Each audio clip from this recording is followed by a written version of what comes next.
Que Dios los bendiga. Es un placer estar nuevamente con ustedes para compartir de la palabra de Dios. Estamos teniendo una serie de estudios de la iglesia con el trimestre titulado Las oraciones de la Biblia. Y en esta mañana tenemos la lección número 6 que se llama Una oración de alabanza. Y bueno, vamos a tener el ejemplo de la oración, una oración del rey David, en la cual, además de presentarle sus peticiones a Dios, le manifiesta su alabanza y su reconocimiento. Así es que, pues, vamos a ver en esta mañana este ejemplo para que sirva en nuestras vidas, para nuestra relación con Dios por medio de la oración. Les invito a hacer una oración para ponernos en sus manos. Padre nuestro, en esta hora vamos ante tu presencia para darte gracias porque nos permites estar reunidos cada uno de nosotros. Gracias por este servicio que hemos iniciado y ahora por el mensaje que vamos a tener, pidiéndote, Padre, que nos instruyas por medio de tu palabra, que nos prepares para la vida diaria y que nos ayudes en cada paso, en cada momento de nuestra vida. Manda tu Espíritu Santo para darnos dirección y fortaleza espiritual. En el nombre de Cristo Jesús te lo pedimos. Amén. Muy bien, pues el estudio está basado en el libro Segunda de Samuel, capítulo 7, versículos del 18 al 29. El tema es una oración de alabanza. La verdad central de nuestro estudio es que la oración sincera siempre incluye alabanzas por las bondades de Dios.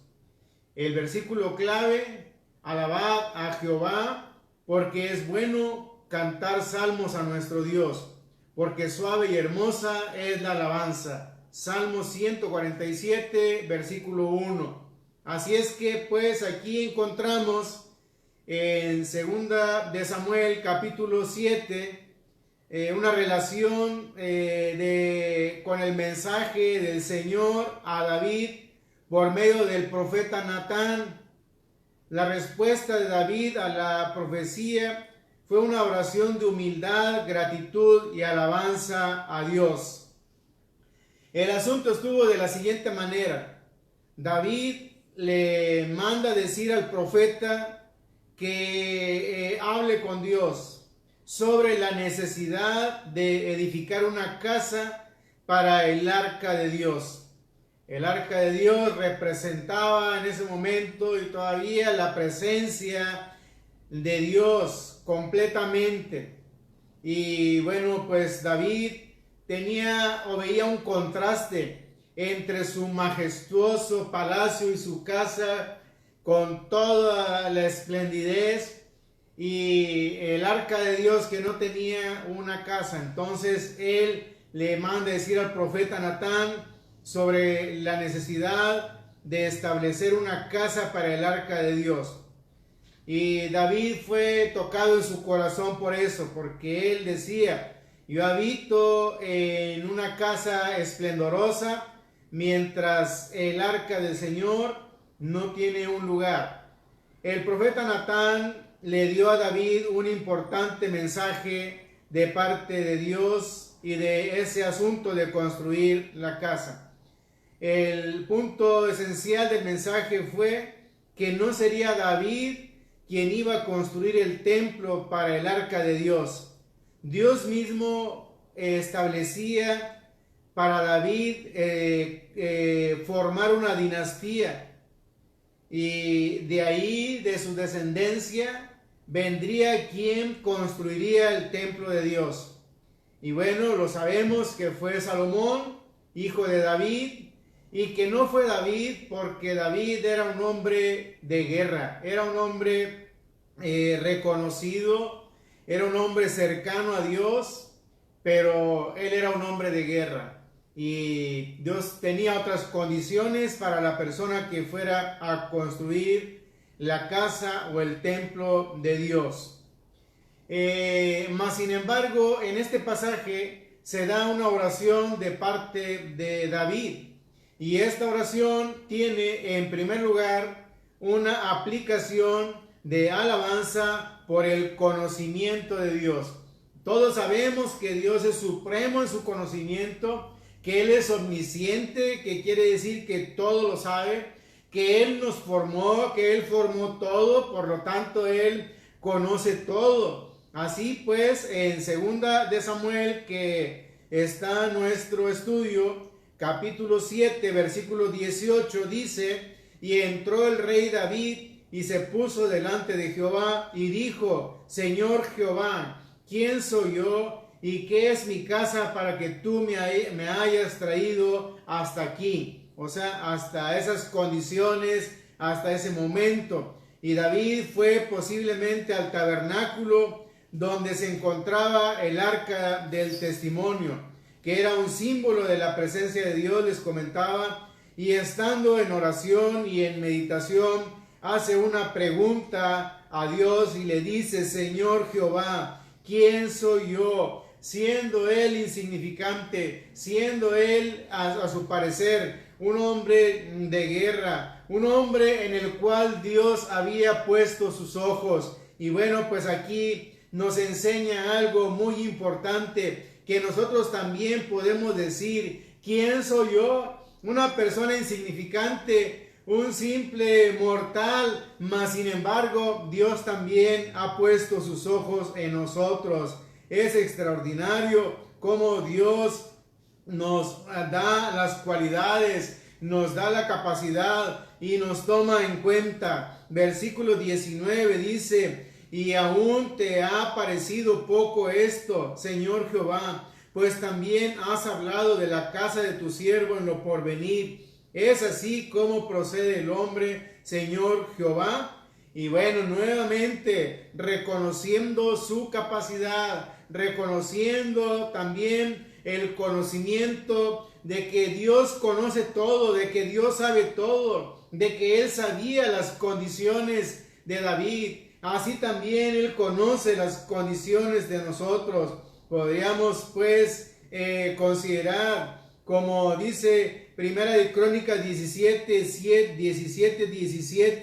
y me has mirado como a un hombre excelente. Gracias a Dios por ello, porque Él no ve nuestra vida pasada, porque Él no ve lo que hemos dejado atrás, sino que Él ve la condición de deseo, de buscarle, de servirle, de agradarle. Ese es el proceder de Dios. Dios es condescendiente hasta la persona más baja cuando hay arrepentimiento. Y bueno, pues Él quiere que nos reconciliemos con Él mismo. Así es que esta es la oración de David, primera parte, el conocimiento de Dios. Dios conoce todo, Dios sabe todo, a Dios no se le escapa nada, pero Él mira aún a lo más bajo, que tiene la voluntad del arrepentimiento. Conoces a tu siervo, le dijo en el versículo 20, y más que puede añadir a David hablando contigo, pues tú conoces a tu siervo, Señor Jehová. Este reconocimiento, ¿qué más podemos pedir para nosotros en nuestras oraciones? Que lo que nos ha dicho en sus promesas, y Él nos conoce, Él nos perdona, Él está al pendiente de nosotros, Él sabe, conoce, y nuestra oración debe ser de alabanza por el conocimiento de Dios. Todas estas grandes cosas, versículo 21, dice: todas estas grandezas has hecho por tu palabra y conforme a tu corazón, haciéndolas saber a tu siervo, porque Él se las dijo, porque Él le dio promesa a David, le dio promesa de que iba a tener una descendencia y que de ahí iba a surgir su pueblo especial y que de ahí iba a surgir un Salvador. Y mis hermanos y amigos, Dios también a nosotros nos ha hecho promesa: yo estaré contigo, yo te bendeciré, y el que se acerca a Dios encontrará la ayuda de parte de Él. Salmo 91, Salmo 23, llenos de promesas para nosotros. Y bueno, pues Él conoce nuestra voluntad, Él conoce nuestro deseo, Él conoce nuestra actitud de arrepentimiento y Él cumple sus promesas. Gracias a Dios por ello. La segunda parte del estudio es la alabanza por la grandeza de Dios. Así el rey David lo estaba reconociendo como un Dios grande, como un Dios maravilloso. Y así también estaba actuando con humildad, con sencillez delante de Él. La pregunta es, ¿le reconocemos nosotros como un Dios grande y maravilloso? Y también la pregunta, ¿cuál es nuestra actitud de reverencia y de entrega a Dios que tiene estas características? Leamos el versículo 22 de segunda de Samuel capítulo 7. Alabanza por la grandeza de Dios. Por tanto, tú te has engrandecido, Jehová Dios, por cuanto no hay como tú, ni hay Dios fuera de ti, conforme a todo lo que hemos oído con nuestros oídos. Esta debe ser una parte fundamental en nuestras oraciones, reconocer la grandeza de Dios, reconocer el poder de Dios, reconocer el amor de Dios, porque todo esto se engloba en algo muy importante, que es ayuda, que es respuesta a las peticiones de sus hijos. Gracias a Dios por ello. Dios es bueno para con el hombre, para quien le busca, para quien se entrega a Él, y es digno de nuestro honor y nuestro reconocimiento. Cuando nosotros determinamos establecer nuestra adoración y nuestro reconocimiento por la majestad divina, estamos en una actitud que es una necesidad de nosotros hacia Dios en nuestras oraciones. Y también sigue diciendo de su grandeza en el versículo 23, estamos en segunda de Samuel 7, versículo 23 dice: ¿y quién como tu pueblo, como Israel, nación singular en la tierra? Porque fue Dios para rescatarlo por pueblo suyo y para ponerle nombre y para hacer grandezas a su favor y obras terribles a tu tierra por amor de tu pueblo que rescataste para ti de Egipto y de las naciones y de sus dioses. Grande es Dios, grande es su pueblo que Él rescató, que Él estableció como nación suya, que Él lo libró de Egipto, que Él les abrió el mar para que pasaran en seco, que Él les puso una nube para que les diera sombra cuando caminaban en el desierto, y que les puso una columna de fuego para que la siguieran, para llegar al lugar que Dios les había prometido. Gracias a Dios por su pueblo. Y nosotros, aunque no somos directamente descendientes de la nación judía, somos hijos de Dios.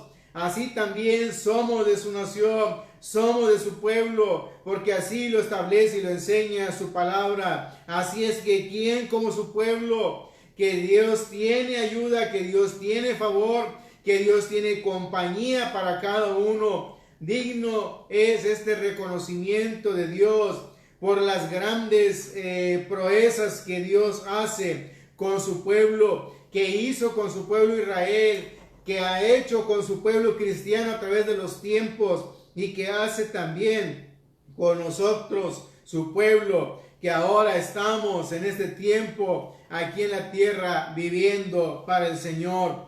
Versículo 23, 24 dice: porque tú estableciste a tu pueblo Israel por pueblo tuyo para siempre, y tú, oh Jehová, fuiste a ellos por Dios. Aquí le recuerda el pacto que Dios tenía con su pueblo en los tiempos antiguos y que tiene ahora con nosotros. Dios hizo un pacto con ellos al decirles: ustedes serán mi pueblo y yo seré su Dios. Y ese pacto se lleva hasta nuestros tiempos, porque de igual manera, Él es nuestro Dios y nosotros somos su pueblo. Así es que, mis hermanos y amigos, tenemos que estar en este pacto con Dios. Si alguien no se ha unido, hágalo. Pídale perdón a Dios. Reconozca a Jesús como Señor de su vida. Viva una vida agradable a Dios.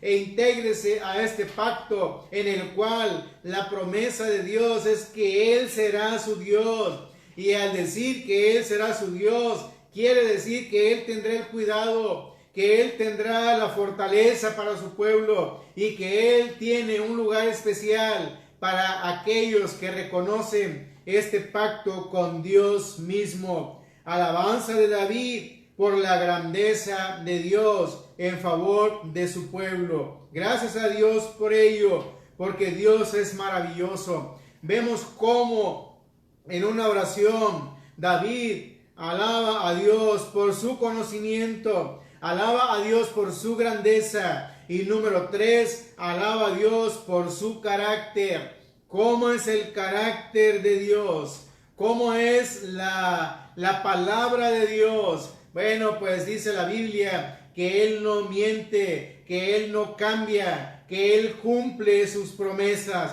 Para eso vamos a leer en 2 de Samuel capítulo 7, versículos 25 al 29. Dice lo siguiente: ahora pues, Jehová Dios, confirma para siempre la palabra que has hablado sobre tu siervo y sobre su casa, y haz conforme a lo que has dicho. Que sea engrandecido tu nombre para siempre, y se diga: Jehová de los ejércitos es Dios sobre Israel, y que la casa de tu siervo David sea firme delante de ti. Porque tú, Jehová de los ejércitos, Dios de Israel, revelaste al oído de tu siervo diciendo: yo te edificaré casa. Por todo esto tu siervo ha hallado en su corazón valor para hacer delante de ti esta súplica. Ahora pues, Jehová Dios, tú eres Dios y tus palabras son verdad, y tú has prometido este bien a tu siervo. Ten ahora a bien bendecir la casa de tu siervo, para que permanezca perpetuamente delante de ti, porque tú, Jehová Dios, lo has dicho, y con tu bendición será bendita la casa de tu siervo para siempre. Qué maravilloso, mis hermanos. Si vemos aquí, el rey David estaba pidiendo a Dios por su necesidad, estaba pidiendo a Dios por su familia, estaba pidiendo a Dios por su descendencia. Ahora vemos cómo pasó esta oración de David por 3 etapas en esta ocasión. Por la oración de conocimiento de Dios, alabanza por el conocimiento, la oración por alabanza por la grandeza de Dios, y ahora la petición de David. Así también debe ser en nuestras vidas. Debemos en nuestra oración alabar a Dios por su conocimiento, alabar a Dios por su grandeza y pedirle por nuestra necesidad. Así es que, mis hermanos, ¿qué fue lo que David le pidió? Le pidió que fuera cumplida la promesa de Dios. Dios le prometió por su descendencia. Dios le prometió de la nación que iba a surgir. Dios le prometió que de ahí hasta un Salvador iba a venir para rescatar a todos. Entonces David le pide que se cumpla eso que Dios había prometido para ellos. Así pues le dice: confirma para siempre la palabra que has hablado sobre tu siervo.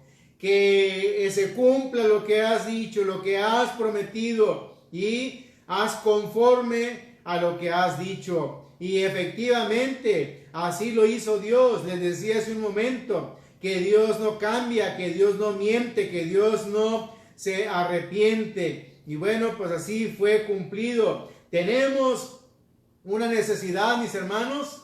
Yo creo que todos. ¿Tenemos promesa de Dios para ayudarnos a sus hijos obedientes? Sí. Entonces podemos pedirle a Dios que se cumpla su promesa en nuestras vidas. Y yo te aseguro que muchas veces se ha cumplido. Así pues, que por medio de ese cumplimiento sea engrandecido su nombre para siempre. Y bueno, pues es necesario. David oró para que el nombre de Dios sea glorificado. Y también así debemos orar nosotros. Esto debe ser el centro y el compendio de todas nuestras oraciones. La honra, la gloria, el reconocimiento a nuestro Dios. Y bueno, vuelve a decir de parte de Él: por esto tu siervo ha hallado en su corazón valor para hacer esta súplica. ¿Por qué? Porque tenía la promesa, porque tenía la esperanza, y le hace la súplica de que Dios les ayude. Le dice: tus palabras son verdad, y tú has prometido este bien a tu siervo. ¿Cuál bien? Sobre su familia, sobre su descendencia, sobre su nación, que iba a establecer Dios de esta manera. Y bueno, gracias a Dios porque lo cumplió, y también gracias a Él porque ahora Él también tiene esta voluntad de cumplir ante nuestras oraciones. Y le dice: bendice esta casa, la casa de tu siervo, para que permanezca perpetuamente delante de ti. Y se refería a la familia. Así también le pedía que se mantuviera, que no hubiera quien la eliminara, que no quedara en la historia. Y gracias a Dios, porque esto se ha cumplido de parte de Dios. Gracias a Dios porque Él cumple. Pero es necesario, mis hermanos, que nosotros constantemente estemos en oración a Dios. A veces el centro de la oración es la petición, pero debemos anteponer la alabanza, debemos anteponer el reconocimiento, la gratitud a Dios por lo que Él es, por lo que Él hace y por lo que Él hará. Así, mis hermanos, esta es la oración de alabanza. Y bueno, el versículo clave en esta mañana les decía que es en el Salmo 147, 1. Alabad, aquí dice el versículo: alabad a Jah, porque es bueno cantar salmos a nuestro Dios, porque suave y hermosa es su alabanza. Y al mencionar el salmista Jah, está mencionando a Jehová, pero aparte le está haciendo un agregado, porque dice el significado de Jah es yo soy, y quiere decir como los nombres de Dios: yo soy el que soy. O sea, yo soy el grande, yo soy el fuerte, yo soy el que tiene el poder y la eternidad para siempre. Entonces el salmista, al mencionar de esta manera, estaba reconociendo esta grandeza, esta autoridad, esta supremacía de parte de Dios sobre todas las cosas. Reconozcámoslo así también cada uno de nosotros. Les voy a leer una ilustración o punto de interés que dice: cierta vez un ministro visitante estaba sustituyendo al famoso predicador Henry Ward Beecher en una iglesia en Nueva York. Una grande congregación se había reunido para escuchar al popular pastor. Cuando llegó el tiempo de la predicación, el ministro visitante se dirigió al púlpito. Después de saber que Beecher no iba a predicar, muchos de la congregación se levantaron para salirse. El ministro visitante en voz alta hizo este anuncio: todos los que han venido hoy para adorar a Henry Ward Beecher pueden salir ahora del templo. Todos los que han venido para adorar a Dios, por favor, manténganse en sus lugares. Luego, ninguno se salió. Así es, el que tiene la grandeza es Dios, nadie más, ni aun los excelentes predicadores. Pensamiento: la oración y la alabanza son todas vitales al cristiano, como las alas a las aves y los rieles al ferrocarril. O sea que no puede faltar la oración en nuestras vidas. Que Dios los bendiga, mis hermanos, mis amigos, mis contactos. Que tengan un bonito día y a permanecer siempre en la mano de Dios. Busquemos siempre la comunión con Él. y recordemos las promesas maravillosas que Él tiene. En ese sentido, en nuestra relación y cercanía, Él tendrá respuesta para cada uno. Que Dios los bendiga y que Dios los guarde. Vamos a hacer una oración para terminar. Padre, gracias te damos en esta hora por el tiempo que nos das para estar en tu presencia, en comunión contigo. Gracias por cada uno de nuestros hermanos que están presentes. Te pedimos que nos bendiga, nos ayudes, nos des fortaleza para seguir siempre adelante y nunca olvidar la relación y la forma que debemos establecer contigo. Nos ponemos en tus manos, te damos gracias en el nombre de Cristo Jesús, Señor nuestro. Amén. Que Dios los bendiga y que Dios los guarde.